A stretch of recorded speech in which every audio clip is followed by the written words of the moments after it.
monde, ici Benjamin, l'IA Explorer, et aujourd'hui nous allons parler de GPT-os. OpenAI vient de sortir son premier modèle complètement open source. C'est GPT-os. Alors que pendant des années, OpenAI gardait jalousement ses modèles derrière des API payantes, aujourd'hui, il nous offre non seulement les poids du modèle, mais aussi tout le code source sous licence Apache 2.0. Qu'est-ce que ça veut dire ? Que vous pouvez l'utiliser, le modifier et même le commercialiser sans restriction. Pour nous, ça veut dire que nous allons pouvoir explorer comment est fait GPT. OpenAI a release deux modèles, GPT-os 120B et GPT-os 20B. Mais concrètement, qu'est-ce que ça change ces chiffres ?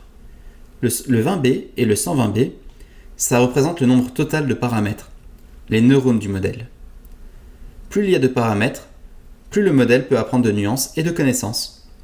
Le 20B, c'est la version légère du modèle, avec 21 milliards de paramètres, dont 3,6 milliards d'actifs.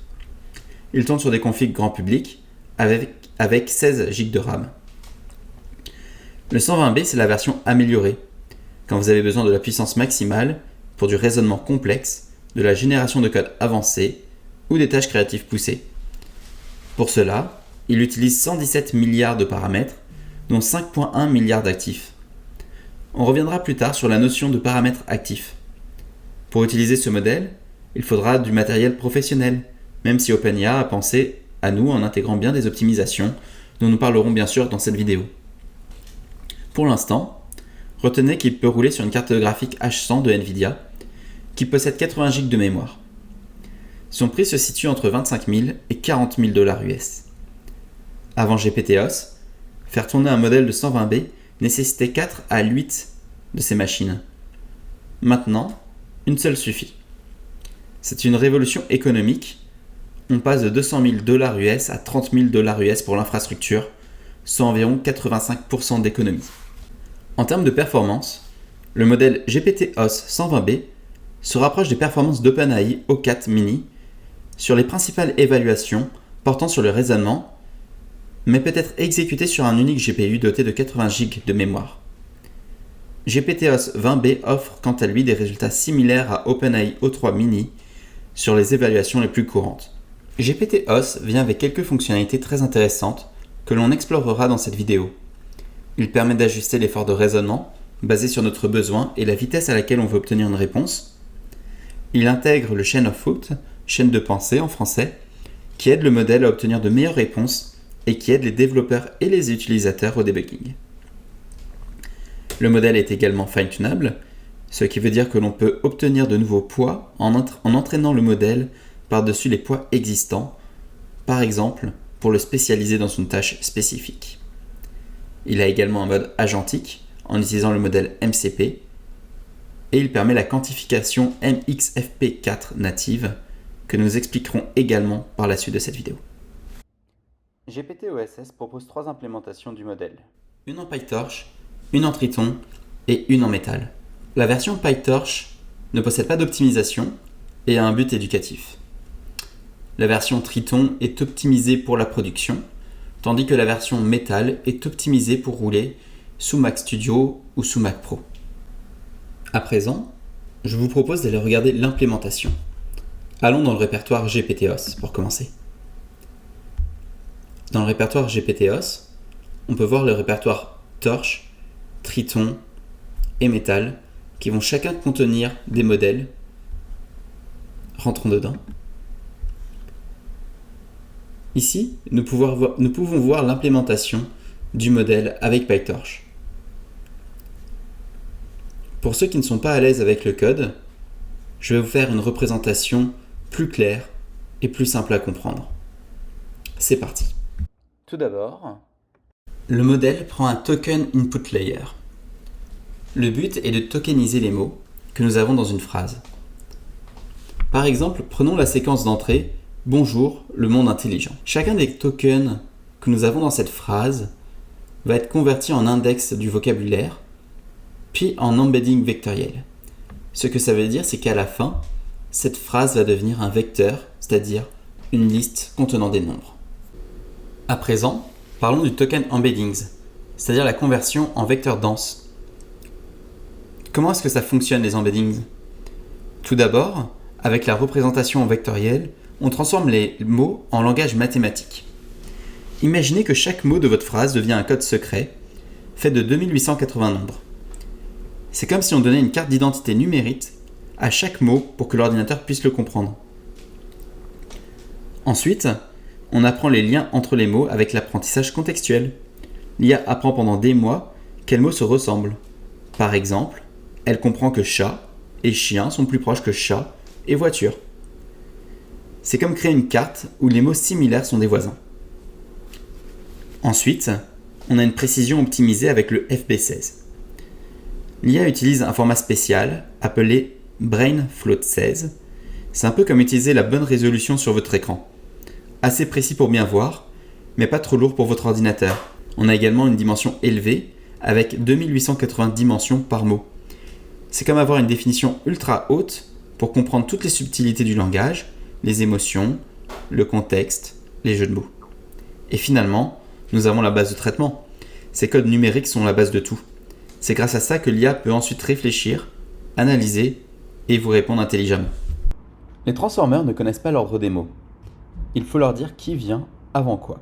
C'est pourquoi nous utilisons des encodages. Il y a tout de même quelques problématiques. Les encodages absolus, ayant des positions telles que 1, 2 ou 3, ne généralisent pas bien quand on allonge le contexte. Par exemple, lorsqu'on a des textes de plus de 200 pages. Ce dont on a besoin, c'est surtout des relations relatives. Ce mot ou ce token est 5 positions après l'autre. C'est là que vient l'idée d'Europe. Plutôt que d'ajouter une position, on fait tourner les vecteurs des tokens. Chaque paire de dimensions du vecteur devient une petite boussole. La position décide de l'angle de rotation. Au résultat, la différence d'angle entre deux tokens dépend seulement de leur distance. Donc, l'attention, que l'on verra juste après, voit naturellement les décalages relatifs. Au final, on prend chaque petit bout du vecteur et on le fait tourner d'un angle proportionnel à la position du mot. La partie cos de la formule garde la direction. La partie sin ajoute la direction perpendiculaire. Au final, les produits Q, K dépendent surtout de l'écart entre deux positions, pas de leur index absolu. Hop code la position en faisant tourner les vecteurs des tokens. Cette rotation transforme l'attention pour qu'elle comprenne naturellement les distances relatives, ce qui aide beaucoup sur les contextes longs, donc encore une fois des textes par exemple de plus de 200 pages. Ça peut également être du code que nous exécutons sur notre machine. Nous en avons parlé dans la partie précédente, mais regardons plus en détail l'attention, et dans notre cas, le multi-aide attention. L'idée, c'est que chaque mot regarde les autres et récupère une synthèse pondérée de ce qui est pertinent pour lui. On projette les tokens en 3 espaces. Q pour les queries, c'est ce que le mot cherche. K pour les keys, c'est ce que le mot offre. Et V pour les values, c'est l'information à récupérer. Si on regarde la formule de base de l'intention, on peut voir qu'elle est divisée en plusieurs parties. Tout d'abord, nous avons la multiplication de KQ avec les transposés, qui donne le score de similarité. Ça revient à dire chaque mot versus tous les autres. La racine de DK, c'est le scaling pour stabiliser les gradients. Ça évite d'avoir des softmax qui vont être trop pointus. Et finalement, nous avons le softmax qui permet de transformer les scores en poids qui somment à 1. Dans le fond, ça nous donne un peu une probabilité. Finalement, nous multiplions par V. V, c'est la moyenne pondérée des valeurs pertinentes. Ok, mais qu'est-ce que ça veut dire tout ça en français? Si un mot est très pertinent pour I, plus le score QI multiplié par KJ est grand, plus le poids du softmax est élevé. Et donc, plus VI contribue fortement à la sortie du mot I. Finalement, le multi-aide, on calcule plusieurs attentions en parallèle. Ce n'est pas juste une seule attention qu'on a, avec des projections différentes. À la fin, on concatène toutes les têtes de l'attention et on reprojette. Finalement, chaque tête peut se focaliser sur un type de relation. Par exemple, l'accord, la cohérence, longue portée, etc.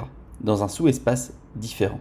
On peut conclure en disant que l'attention calcule des similarités QK, la transposée, les normalise avec le softmax et combine V selon ses poids, en multi-aide, On le fait plusieurs fois dans des sous-espaces, puis on agrège pour capturer des dépendances variées. Qu'allons-nous faire avec le résultat du multi-head attention? Dans le Mixture of Expert Router Network, nous avons un modèle qui a beaucoup d'experts, grâce au multi-head attention, mais il ne va en activer que quelques-uns pour chaque token. Le routeur va décider lesquels. Pour chaque token X, on calcule des scores pour tous les experts, et on va garder les meilleurs scores. Puis on va mélanger leurs sorties selon des poids. Dans l'équation que vous pouvez voir, nous avons Gx et top K. Dans Gx, WG projette X vers un score par expert, tandis que le softmax transforme ses scores en probabilité. Dans le top K, on sélectionne les X, ou plutôt les K, meilleures probabilités, dans notre cas 4, et on les renormalise pour avoir à la fin une somme de 1. En d'autres mots, comme un chef d'orchestre, pour chaque token, le routeur appelle les 4 sections les plus pertinentes et pondère leur contribution. Mais pourquoi c'est utile? Tout d'abord, cela donne une capacité énorme, parce qu'on a beaucoup d'experts, mais le coût par token va être plus faible, parce qu'on n'utilise que 4 experts actifs. Ça donne également une possibilité de spécialisation. Certains experts deviennent forts en logique, d'autres en style. Le routeur convertit X en probabilité d'expert, grâce au softmax, choisit les 4 meilleurs, grâce au top K, puis combine uniquement leurs sorties avec ses poids. Après le routeur, nous arrivons directement au Mixture of Experts. Nous avons déjà expliqué l'idée. Le but va être d'avoir plusieurs experts. On va en sélectionner 4 parmi 128 et récupérer leur score. Les 4 sont choisis comme étant les 4 meilleurs experts du modèle. Par rapport à la formule, nous pouvons voir que nous avons GI et EI. Ce sont des fonctions. Le GI sont les poids du routeur, EI sont les experts. Le procédé est simple. Le routeur calcule des poids et choisit les top K experts. Il exécute ces K experts en parallèle, puis combine leurs sorties avec GI. Comme un comité d'experts, seuls les plus pertinents répondent et leur influence est proportionnelle à leur pertinence. Cela amène une énorme capacité, un coût par token qui est faible, et il y émerge de la spécialisation. Cela permet également d'équilibrer la charge de travail, le bruit du routage, et on a également une renormalisation des poids à la fin. La valeur top K est égale à 4 est assez courante dans le milieu. Mais c'est également dans cette section qu'on rencontre le MXFP4. C'est le nouveau système d'encodage qui est fait en collaboration par Microsoft et Nvidia et qui permet de réduire par 4 la mémoire des poids des experts. L'idée est de stocker des poids en int4 par groupe, les déquantifier à la volée pendant la multiplication. Cela prendrait une vidéo entière pour entrer plus dans les détails de cette nouvelle implémentation, mais retenez principalement que cela a permis de diviser la mémoire par 4. C'est ce qui a permis au poids de tenir sur 16 Go pour le modèle GPT-OS 20B et sur une soixantaine de gigs pour le modèle GPT-OS 120B. À l'époque, avant ce modèle-là, cela prenait donc 4 fois plus de mémoire pour les poids. À présent que nous avons les résultats des Mixture of Experts, nous pouvons nous diriger vers l'output agrégation. Le but est réellement d'agréger tous les résultats que nous ont fournis les experts. Mais comment allons-nous faire? Tout d'abord, nous allons combiner les sorties des experts actifs, stabiliser l'échelle, puis projeter vers le vocabulaire. Comment fonctionne l'agrégation du Mixture of Experts? C'est assez simple. On fait une moyenne pondérée par les poids du routeur. Nous avons déjà vu la formule au-dessus. Pour la normalisation, nous utilisons le RMS.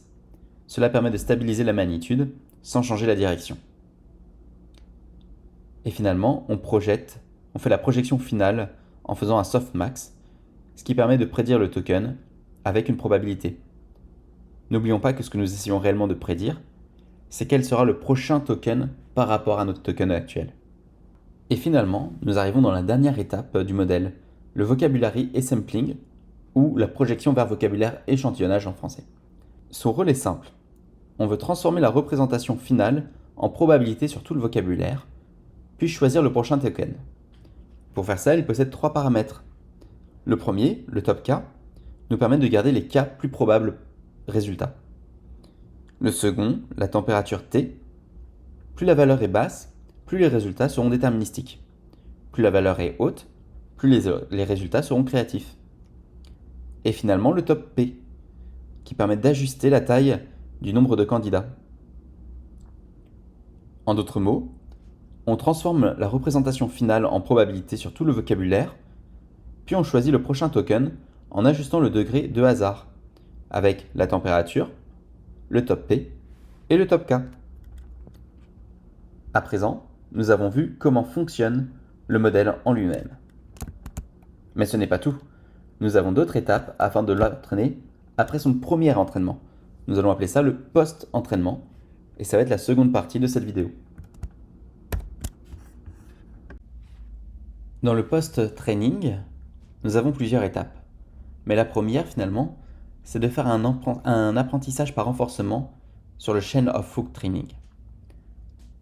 Qu'est-ce que ça veut dire le chain of thought? C'est une chaîne de pensée, finalement, que l'on va pouvoir suivre à l'intérieur du modèle. On va pouvoir voir vraiment son raisonnement. Pour cela, on va décomposer toute sa structure en plusieurs étapes. Tout d'abord, on va le laisser réécrire le problème. Comme vous l'avez déjà vu lorsqu'on fait le vibe coding, dans Copilot, on voit souvent Claude répéter c'est quoi le problème au début. Ensuite, on va voir le raisonnement qu'il va faire afin de corriger le problème. Ça également, on voit quelles sont les différentes étapes qu'il va faire afin de trouver c'est quoi le problème. Ensuite, il fait par lui-même une vérification afin de valider que tout se passe bien. Et finalement, si tout a bien été validé, il va faire une synthèse. Pour ce faire, il va avoir besoin d'exemples annotés et on va pouvoir faire du fine-tuning dessus. Le fine-tuning, c'est quand on a des weights qui ont déjà été générés et on entraîne par-dessus le modèle afin de le spécialiser. Cela va donc augmenter la qualité du raisonnement du modèle. Vient l'étape de reinforcement learning par rapport à l'humain feedback, c'est-à-dire qu'on optimise les retours du modèle par rapport aux retours des humains. Comment est-ce que ça fonctionne?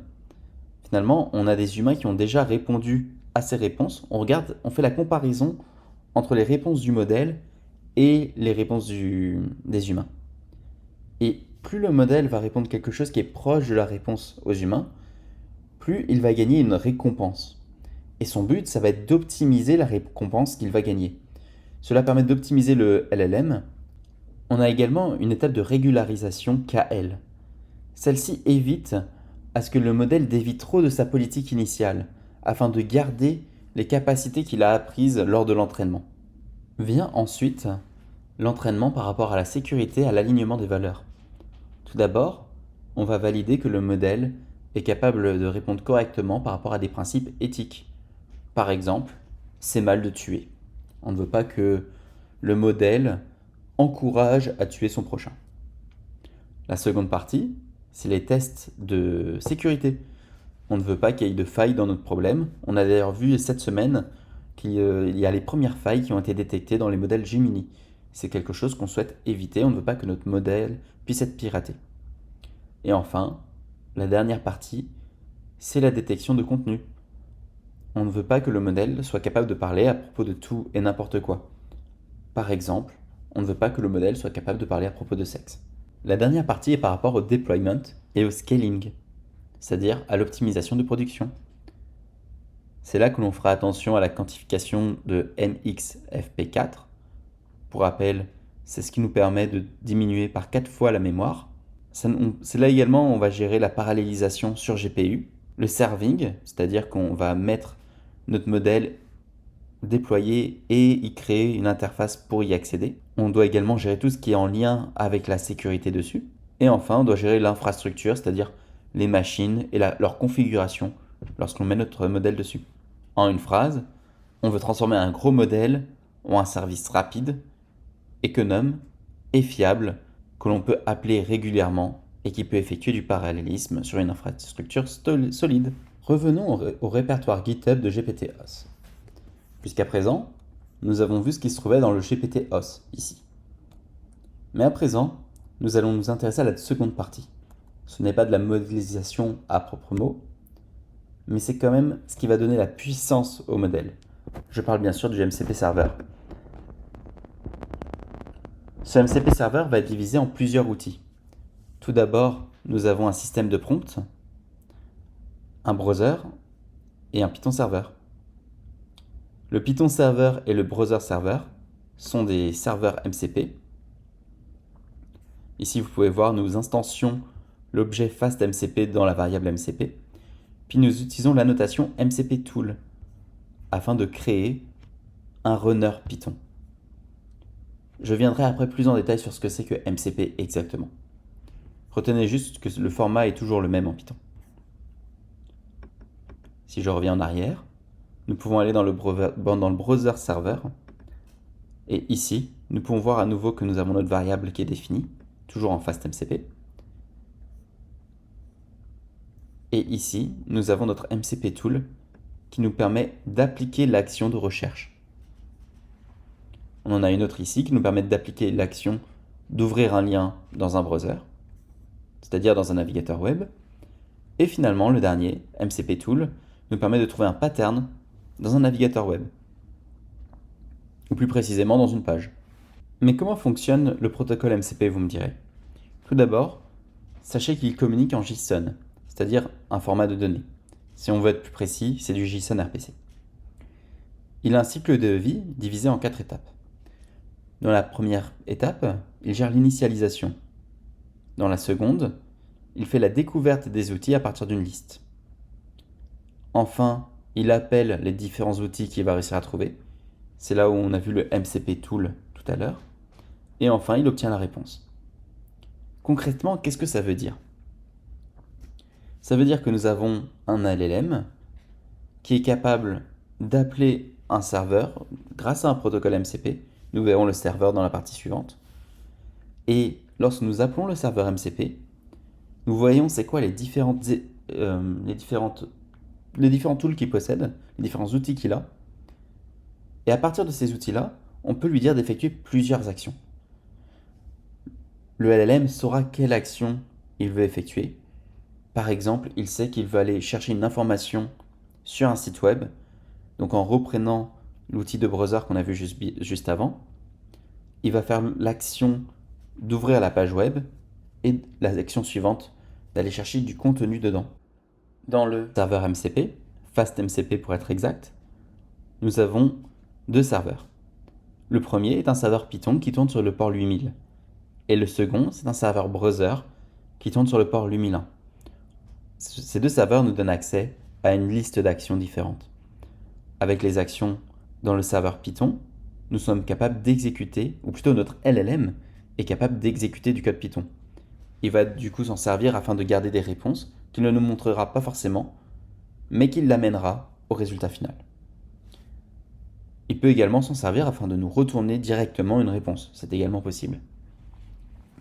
Avec le browser, sur le port 8001, il va être capable d'aller récupérer du code, ou plutôt des informations, sur une page web, ce qui va lui permettre de lui donner du contexte en plus. Aujourd'hui, la majorité des outils produisent un serveur MCP afin que nos LLM puissent y accéder. Un exemple très simple, Gmail a son propre serveur MCP.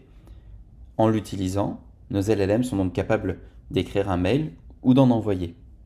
C'est pareil pour WhatsApp.